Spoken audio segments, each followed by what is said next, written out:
What I'm hoping to do today, if you're not already bought into this, what I'm aiming to do today is to really highlight how the business analysis role is strategic, and how actually getting BAs involved earlier in the project lifecycle is really crucial. And I'm going to share some techniques that I've found useful. I'm sure many of you will be familiar with some of those techniques, but it may be a bit of a refresher as well. And my presentation has two main parts, built around three good BA questions. So I'm going to start by talking about why strategy is so important. And I hazard a guess that we're probably all on a similar page here, but we'll reflect on it. And I'm going to talk about a historic case study, perhaps from a different angle than you might have heard before. Then, in the second part of my presentation, I'm going to talk about what strategy is. And there are many great definitions out there, but there's one in particular that really resonated with me and some colleagues when we came across it. So I'm going to share that definition with you, and also talk about how we might play with strategy, how we might align with strategies as BAs. And there'll be a whistle-stop tour through a number of techniques, so a very thin slice. If you do want to know more about any of those techniques, please just email me, tweet me, and I've got tons of stuff I can send you. But I want to start by transporting you back in time. And if you will, sort of come with me. If you imagine that now that we're back in 1912, and it's the April the 15th, 1912, and we're observing the North Atlantic Ocean about 400 miles from Newfoundland, and something of historic tragic event was about to occur. So I'm going to need a little bit of audience participation for this bit. Shout out if a historic event comes to mind. What do you think happened on the 15th of April 1912? Yes, well, oh, that was really clear. Awesome. The technology works. Yeah, absolutely. And if I asked you what the reason the Titanic sank was, what would your gut reaction to that be? So I think I heard iceberg. And of course, yeah, absolutely right. The Titanic sank because it hit an iceberg. But what if I were to tell you that actually there's more to the Titanic story than the iceberg? And actually, if we look at that case study with a business analysis hat on, there's a strong argument that says that there was a range of strategic disconnects. And actually, it could be argued that the Titanic was doomed to fail before it even left the shipyard, before the requirements were even complete, because there was a strategic wrangling, strategic disconnect over what the Titanic was for, what its core purpose was. You see, it turns out that a number of design compromises were made. Now, I mean, the Titanic's a fascinating case study. It's entered our collective consciousness through myth and mystery and film and folklore. But what we probably all remember about the Titanic, if you've heard the story, is that it was marketed as the unsinkable ship. And you would think that with an unthinkable ship, one of the biggest priorities would have been safety. And certainly at the design phase, that was where a lot of the design started. And again, if you've read or heard about the Titanic, you're probably aware that one of the Titanic's biggest safety features was that it was compartmentalized. So it had 16 watertight compartments going across the ship. And what that meant was, if the hull was breached, only one compartment would flood. And actually, it was engineered so that 2 or 3 compartments could flood, and the liner would still stay afloat. Trouble was, while on the one hand there was this real desire for safety, On the other hand, there was this competing worldview that the Titanic had to be luxurious. Now, in 1912, travel was, was a much richer, more expensive experience than it would be today, and there were going to be millionaires on board the Titanic's maiden voyage. And and $1 million, £1 million is a lot of money today. So back then, it must have been an unimaginable sum. And millionaires would be expecting an experience that's opulent and luxurious, like we probably can't imagine. And one of the things, a design compromise that was made, was for a long, luxurious ballroom to be introduced. And this ballroom spanned multiple of these segmented compartments. And what that meant was one of the Titanic's primary safety features, the fact that it could hold water in watertight compartments, had been nibbled away. The ballroom spanned many of them; they didn't reach the top, meaning that if water were to get through the hull, it could spread into adjacent compartments. So with that clash of worldview, was it about safety? Was it about luxury? Or was it going to pull itself, organisationally, was it going to pull itself apart? Not only that, it certainly appears that there may have been some pressure on cost. More recent dives and exploration have found some interesting conclusions based on chemical analysis of some of the components. It turns out in 1912, the rivets and bolts that held the Titanic together would have all been handmade. And they were handmade, individually crafted out of iron. Recent analysis has shown that the iron that was used was really bad. It was really poor standard, lots of imperfections.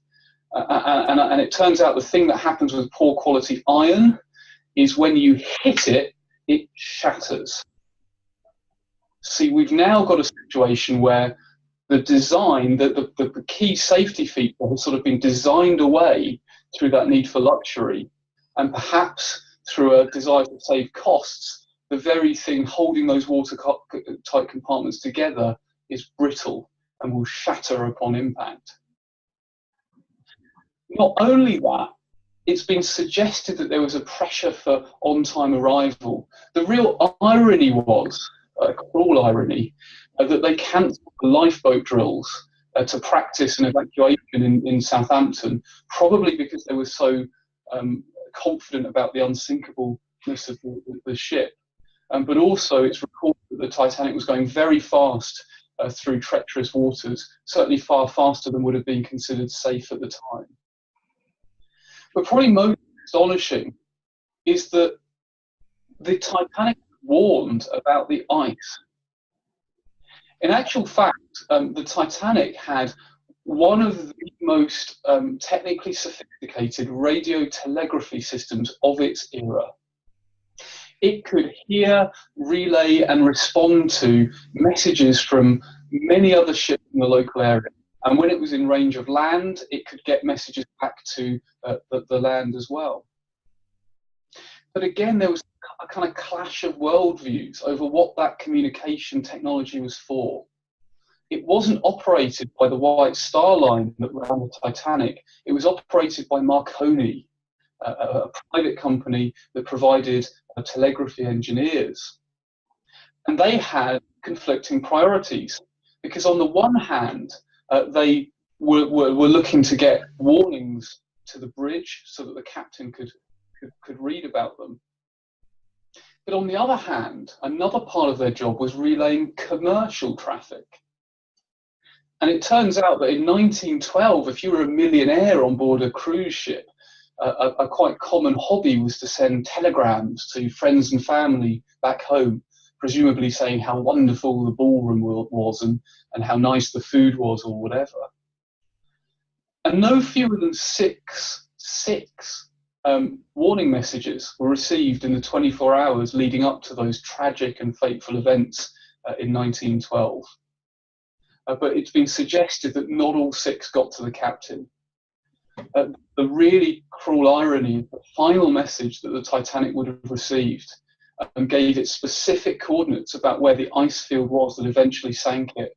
And the radio operator responded saying, "You're jamming me, stop transmitting," because he was desperately trying to get some telegrams back to land, commercial traffic, before the land went out of range. And what this exposes, and it's a, it's a historic case study, it's a different angle, but one of the things it exposes is that if an organization or a ship or anything, if there are different implied missions, then disaster can really be waiting in the wings. And I know what you're thinking. You're probably sitting there thinking that that's a really interesting historic story, but we don't work on ships. Or maybe you do, but probably not many of us work on ships. And we certainly don't work on the Titanic, although we've probably all been on our fair share of projects that feel like the Titanic. But we probably all worked in situations where there has been a pressure to make compromises, design compromises on the very projects that we're working on. We've almost certainly worked on projects where there's been a pressure on cost, a pressure for on-time arrival, and I'm sure we've all worked on projects where warnings have been ignored. So there's a parallel in the business world or the organizational world. And if there isn't that underlying cohesion, if there isn't that clear purpose of why an organization exists, we'll get that clash of worldviews so often, and it'll affect our projects. And it's like every single decision will be slow and ponderous. Do we go left? Do we go right? And our organizations will be at risk of hitting their own organizational icebergs. Threats out there in the external business environment that are totally predictable, but seem to be ignored. So that's one example, one reason of why we might want to be interested in strategy as business analysts within our organisation to avoid those organisational icebergs. I'm going to talk a little bit now about what strategy is and how we might play with it as BAs. And I wanted to start by sharing a formal definition. There are many definitions of strategy out there. Famously, Michael Porter has written a lot about competitive strategy, but the definition that myself and some colleagues came across a few years ago that we really liked, mainly due to its real clarity, is from a 2011 book called Good Strategy, Bad Strategy. I can never pronounce the author's name. I think it's Rummelt. And it's a great book. If you want a really practical book about strategy, get a copy of that book. But Rummelt describes strategy as a cohesive response to an important challenge.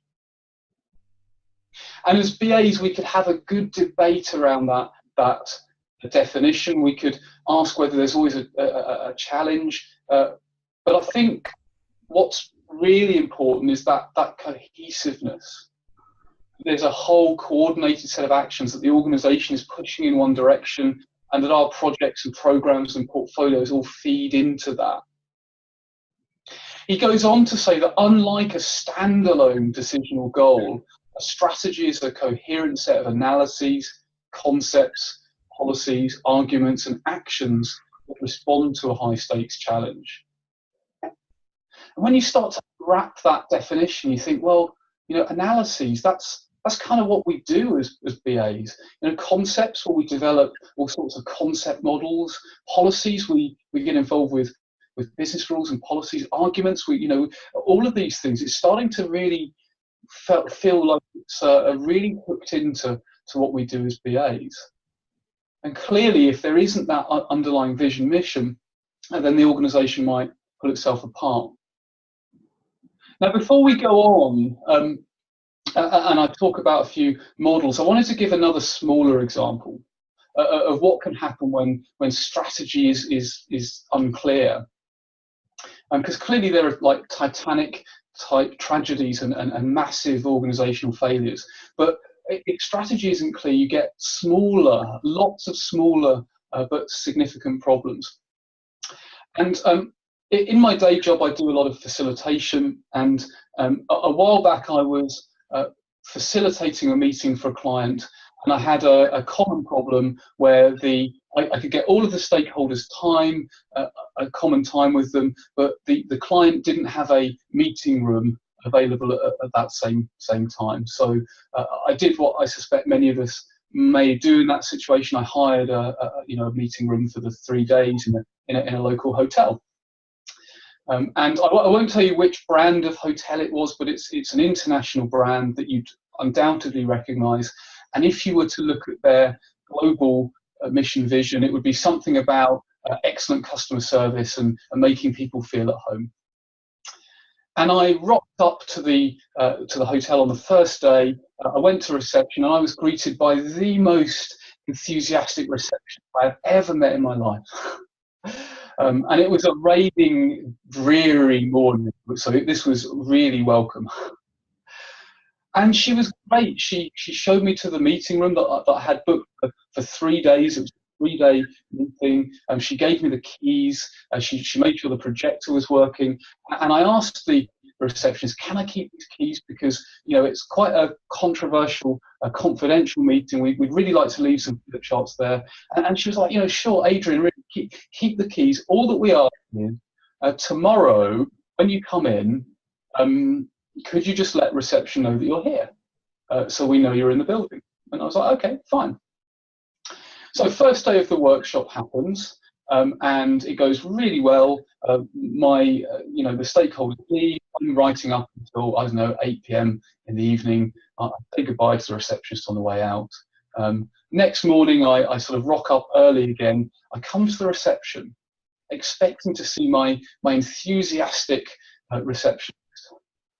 And I'm greeted by a very different receptionist this time, who looked something like this.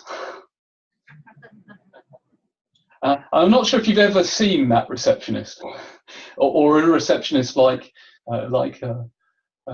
But first of all, what happened was I was waiting, and the phone rang, and she answered it, and I thought, okay, well, I guess the phone's there. Okay. And then anyway, once she'd finished the phone call, I explained, I said, morning, I'm back. I'm here for the second of the 3 days I've got the room booked for. I've already got the key, but I was told yesterday that I just needed to check in. So, here I am. And the look on her face of complete disappointment and anger.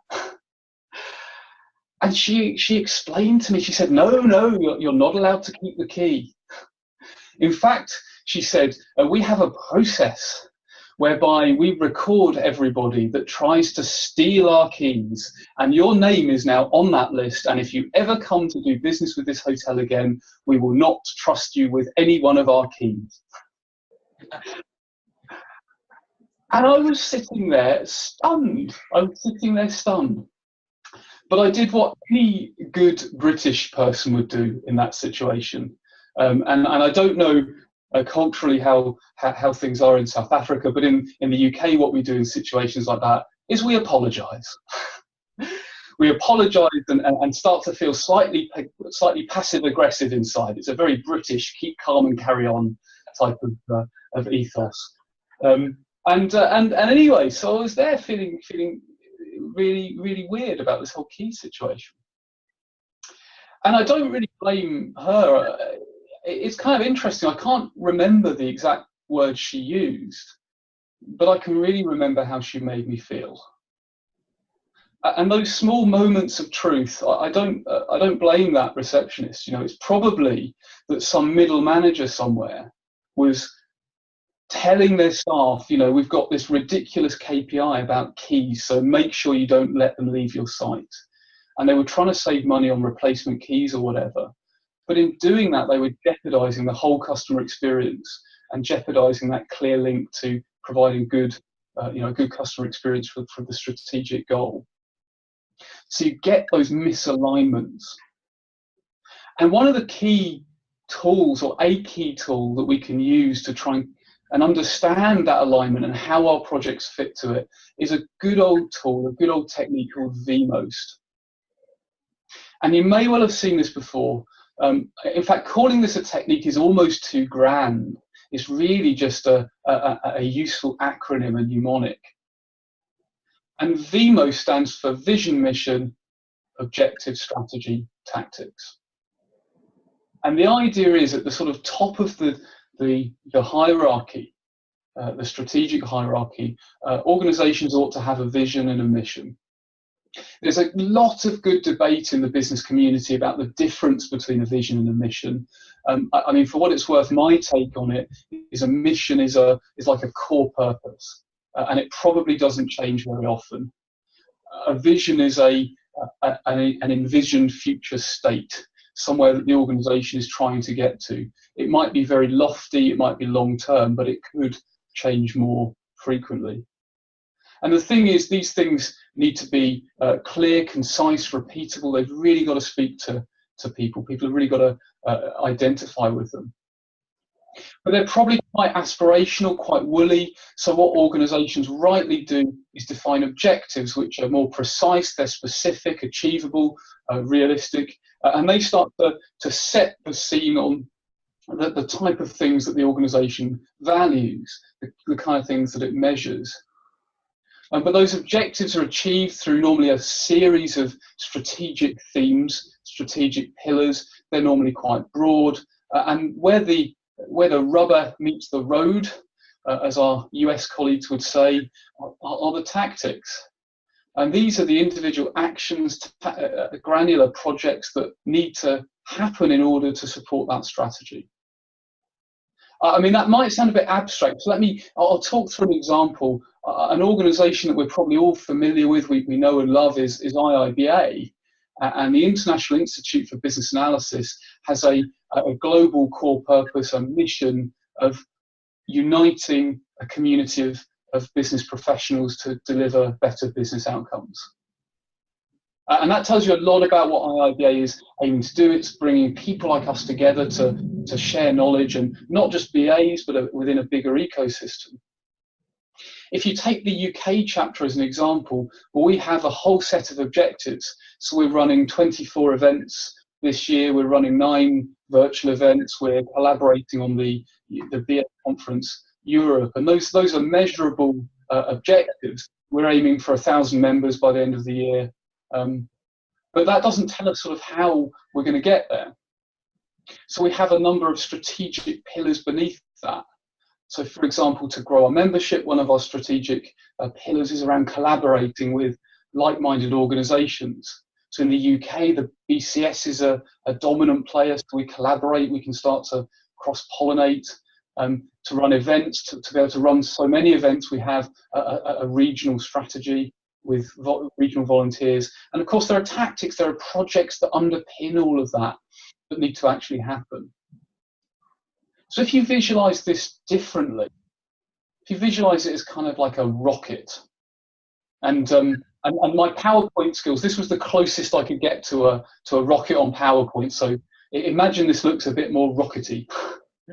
But if you imagine the vision and mission at the kind of nose cone, it's really setting direction. Then you've got the objectives beneath it, the strategic themes aligned to them, and then the thrusters and boosters, where the rocket fuel is being ignited, is in the tactics. And that's where our change portfolio sits. You know, every project that we work on really ought to be aligned to some sort of strategic theme. But I hazard a guess that not everyone here, and myself included, I'm sure we've all worked on some projects where that alignment isn't so clear. We might even have worked on some projects where it's kind of like a stakeholder said, I know what I want, I just want this system. And we have to work with them to understand why. So what really happens is often organizations are quite segmented into different silos. Maybe we've got sales and marketing, operations, customer service. And what organizations do is they put a portfolio of change across that, or what I tend to call a leaky bucket. It's kind of like change goes in there, and hopefully some of it will be delivered, but lots of it might leak away before it's delivered. And how does stuff get into that portfolio of change? Well, a number of reasons. Firstly, sometimes people say things like, it's a great idea. I always think 4 really dangerous words. You know, like when you come to work on a Monday and someone's waiting at your desk and they utter those 4 dangerous words, I've had an idea. And you know you're in for months of work. Or maybe a change gets in there because people say, why wouldn't we?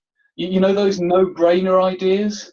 I've always assumed they're called no-brainer ideas because no brain was involved in the decision.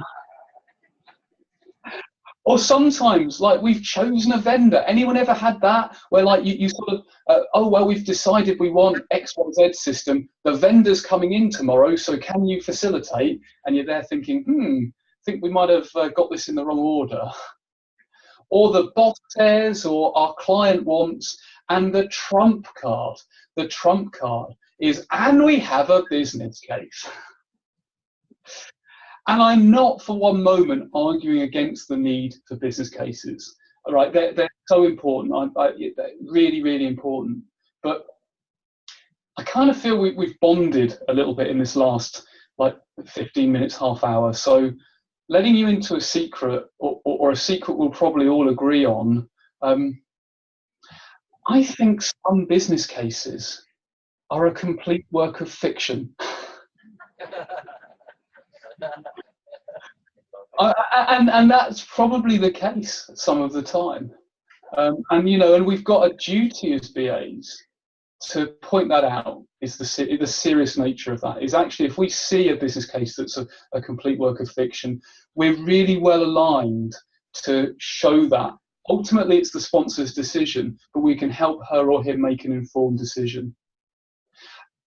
If we don't, or if we're unable to, and if change gets progressed in this sort of segmented way, that's when the strategic divide starts to happen.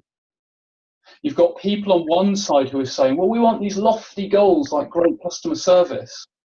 But people on the other side of the divide who are saying things like, but we've got to make sure we save the money on printing new keys or whatever. And the two get disconnected in that middle layer. And one of the places that disconnect can happen is on the very projects and programs that we as BAs work on.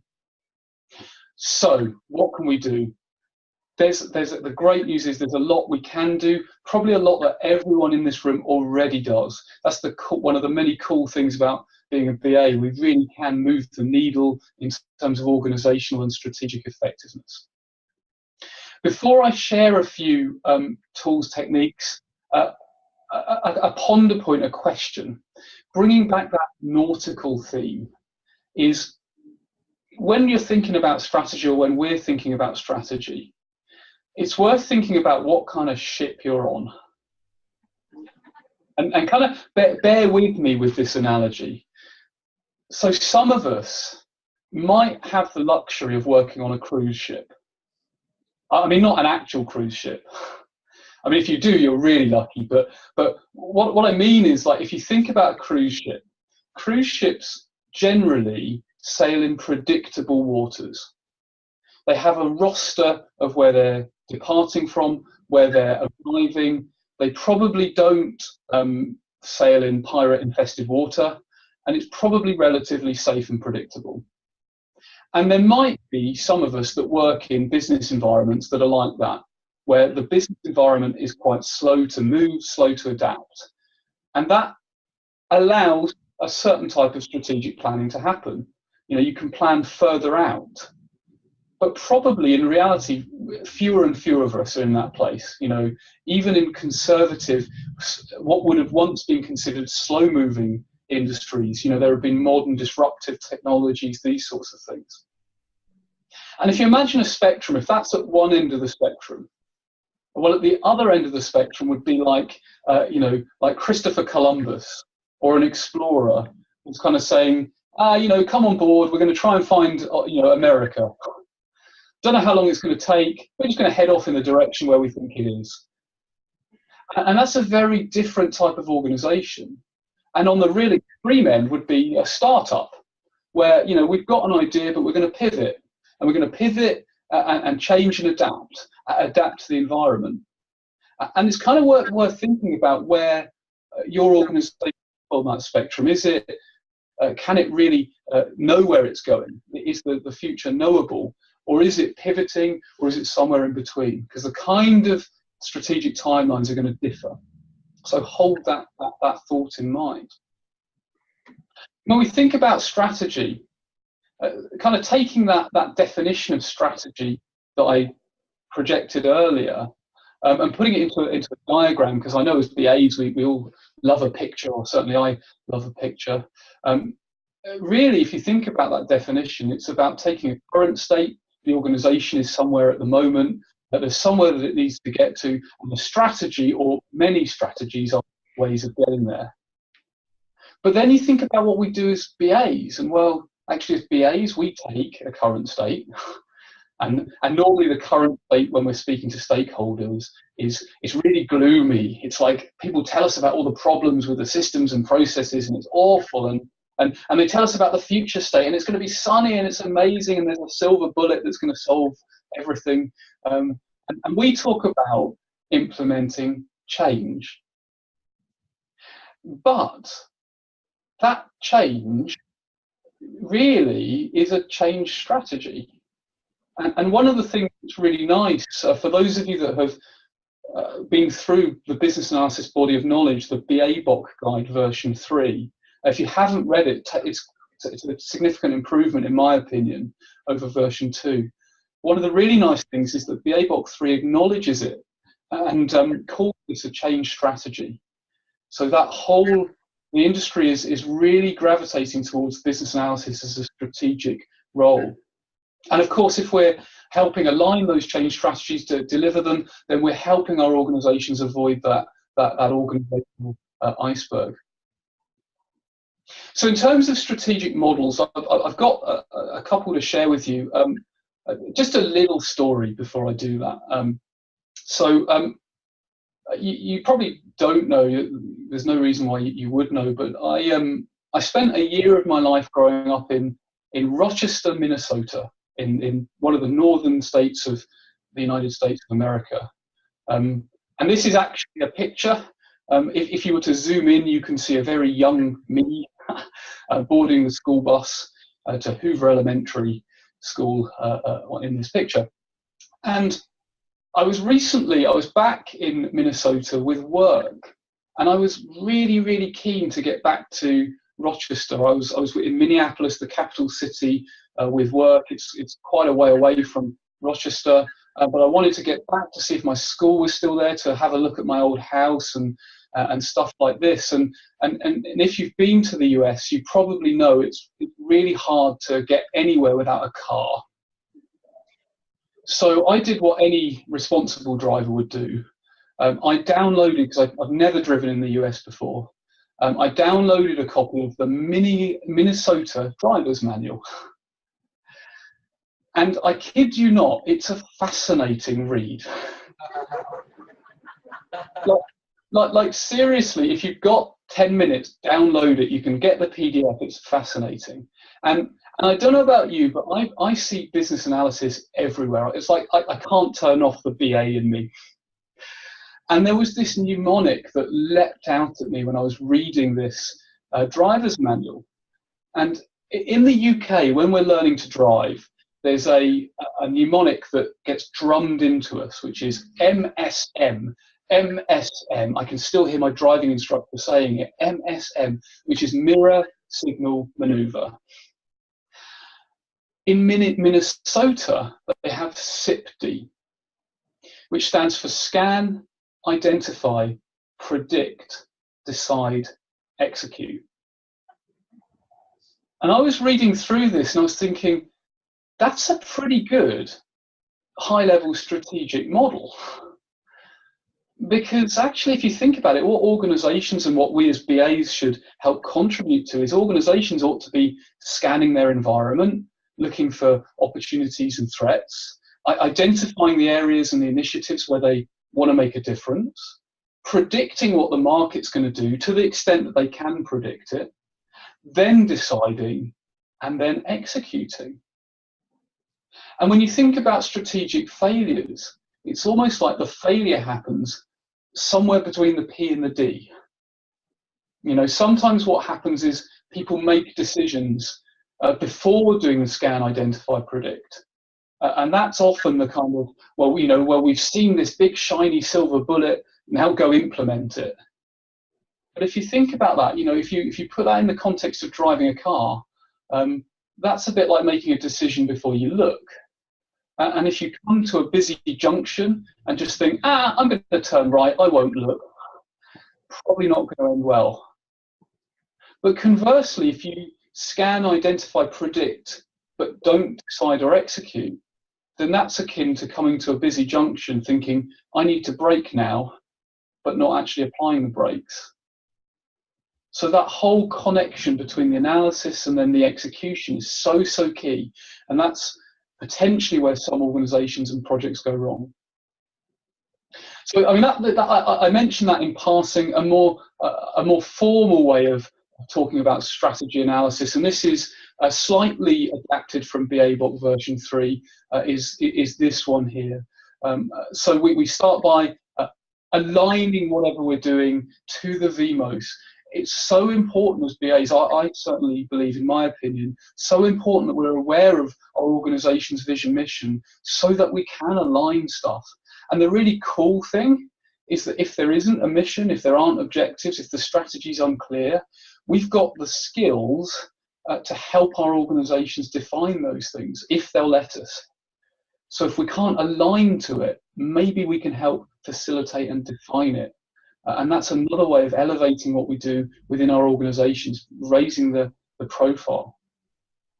But certainly we need to analyze the current state, define or predict where the organization wants to get to, analyze any gaps, make recommendations, and assess risk along the way. So I'm going to very, very briefly now, in the last kind of 15, 20 minutes, talk through a few techniques around this. That wrapper around the edge, the aligning to the VMOS, so important that when we get landed on a project, that we really think about how the projects that we've been being assigned align to the organization's strategy. And if they don't, then we've got the ability to call that out, you know, because maybe it's a project that needs changing or realigning. So keeping that VMOS in mind is pretty crucial. But thinking about assessing the current state, one technique, and again, calling this a technique is almost too grand, it's really just an acronym, is STEEPLE. And many of you may have seen similar techniques like PEST or PESTLE. STEEPLE is just a modern or a more recent variant.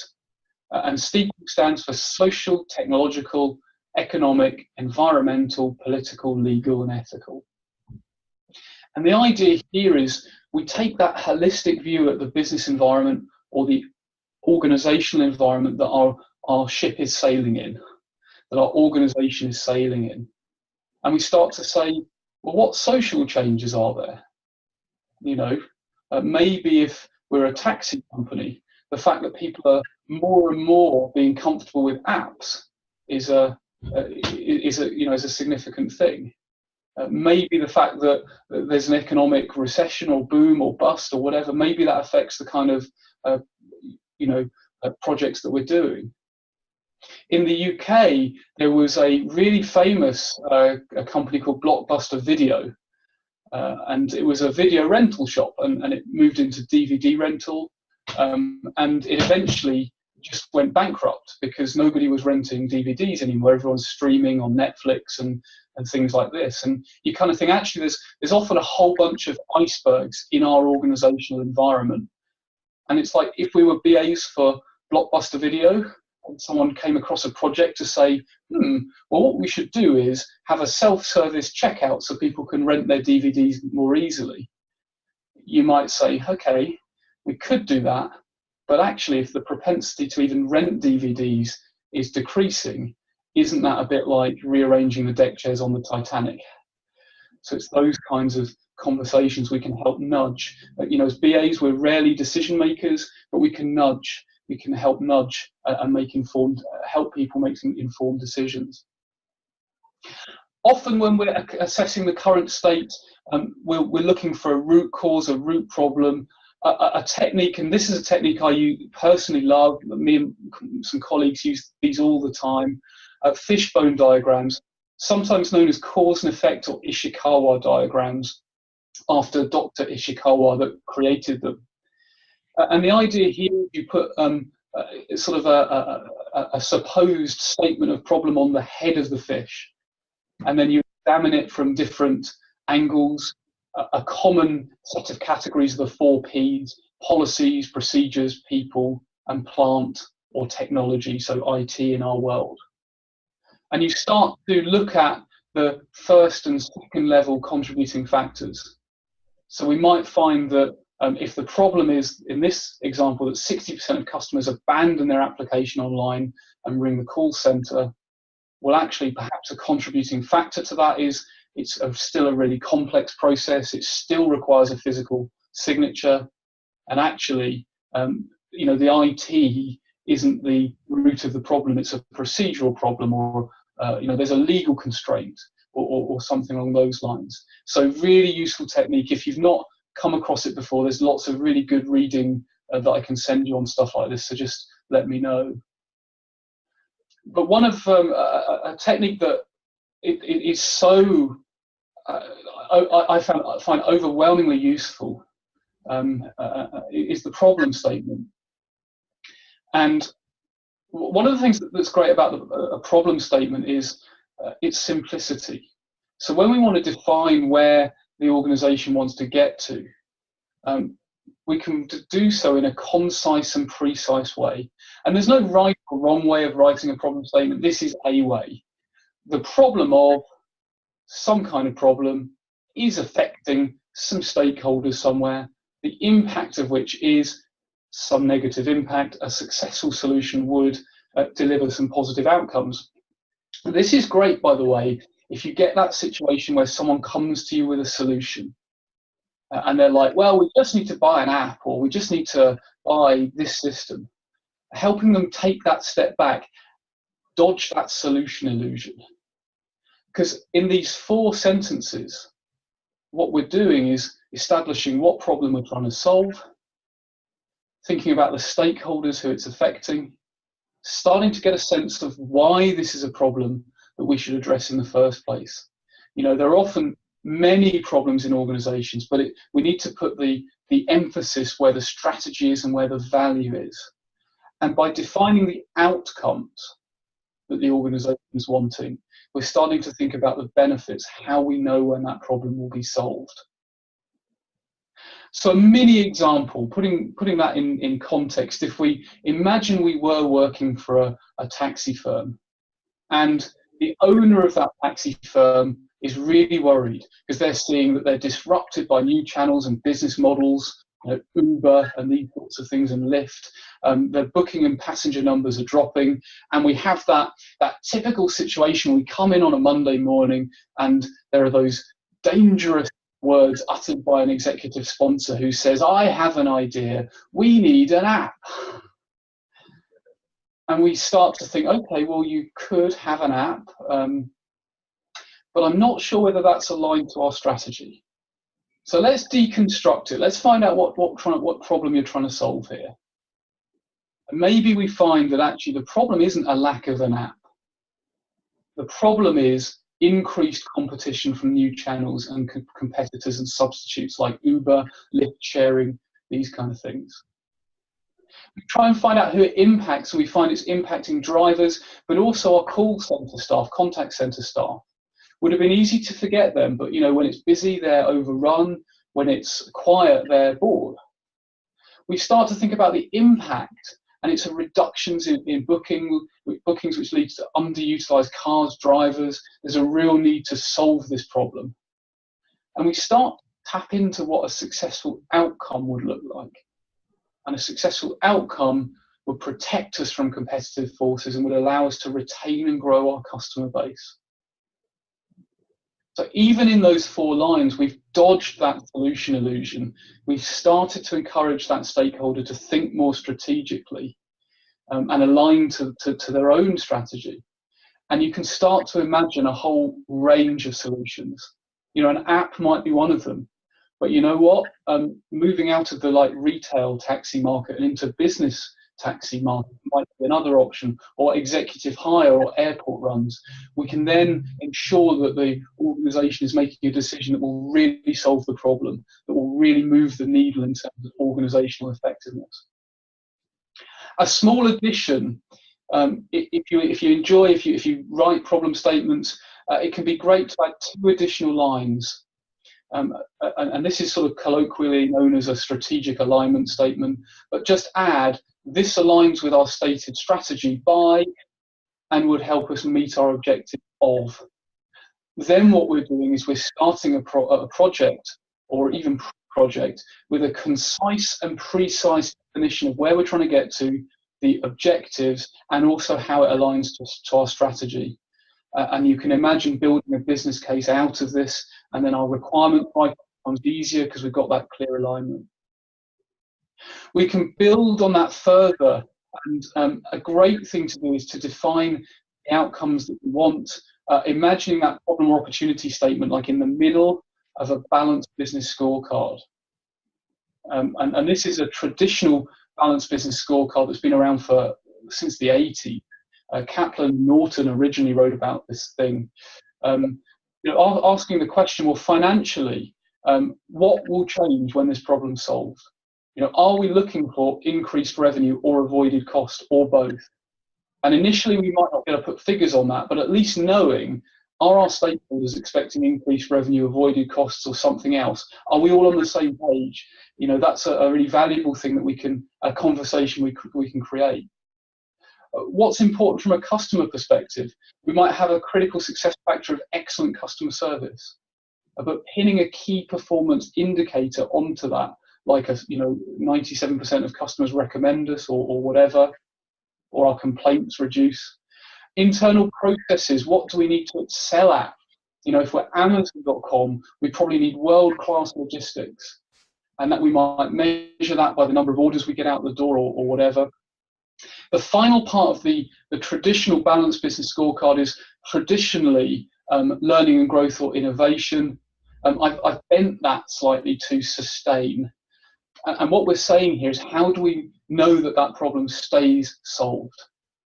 In the taxi example, you don't want a situation where it solves it for one competitor, but then the problem recurs the next week. So defining critical success factors and quantifiable key performance indicators helps ensure that everyone's on the same page over what we're trying to achieve. We also need to, moving through that strategic model, once we've got our problem statement, our outcomes defined, we also need to think about risk. We'll be doing this all through the project. I haven't got a huge amount to say here, other than I think as BAs, we're often perfectly positioned to spot risks that others can't see. And if we work in collaboration with our project management, our portfolio management, our program management colleagues, we can really make sure that the real impactful risks are dealt with. And there are many ways of cutting and deciding which risks to address. Often it's the high probability, high impact risks that we want to address the most. But it's worth making sure that we raise them and that our voice is heard. Of course, once we've done all this, when we know what the outcome, the objectives are, we can start to identify potential options. And like the great thing is there are often so many things that could change. We could change processes. We might be involved in projects that have no IT change at all. It's all process. Or it's facilities, it's moving from one location or building to another. Or there's an organizational structure change. Of course, technology is still key, is core, and I'm sure many of us work on technology projects, but there might even be changes to people in terms of skills, or even the proposition. We might be involved in projects that are tailoring a new proposition to a new channel or whatever. So to recap, just before we close, we've talked about strategy analysis for business analysis, and we've talked about aligning the projects, portfolios, programs to that VMOS. And the really cool thing being, if the objectives are missing, if the strategy is missing, maybe we can get our stakeholders to let us help them define it. So if we can't align, maybe we can define, and that enables us to really show even more value of the BA role. We analyse our current state, and we use techniques like steeple for the external environment. For particular problems, we might use a fishbone diagram. We define or predict the future state. We might use a problem statement and critical success factors, KPIs, and the balanced business scorecard. That enables us to make some recommendations, and alongside all of this, we're assessing risk. All of that feeds really nicely into a business case, so that we can create compelling, consistent, coherent business cases that are not a work of fiction. In doing that, what we're doing is keeping that strategic compass, that crucial enabler, firmly in our focus, and gently nudging our stakeholders to keep it in their focus as well. And what that does is enable us to ensure that we avoid our own organisational icebergs. As a final ponder point, this genuinely it's the final telegraph radio message that the Titanic received, and it's the one that gave specific coordinates of the iceberg that tragically sank it, and it's the one where the radio operators responded with stop it, you're jamming me." A ponder point for all of us is how many warnings are ignored in our own organisations, and as analysts, how can we help create that consistency to avoid those organisational icebergs and to create outcomes that are better for our organisations and our communities as a whole. And with that, I will thank you.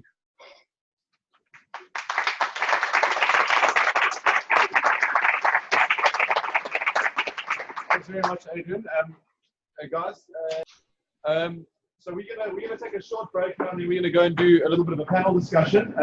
So Adrian, thank you very much for joining us, and we look forward to seeing you in September. As a matter of interest, how many people here are going to come to conference? Quite a few. So you'll see all these faces at conference, and we look forward to it. So thanks very much, Adrian. Thank you so much, and thanks so much for inviting me. It was really fun to take part.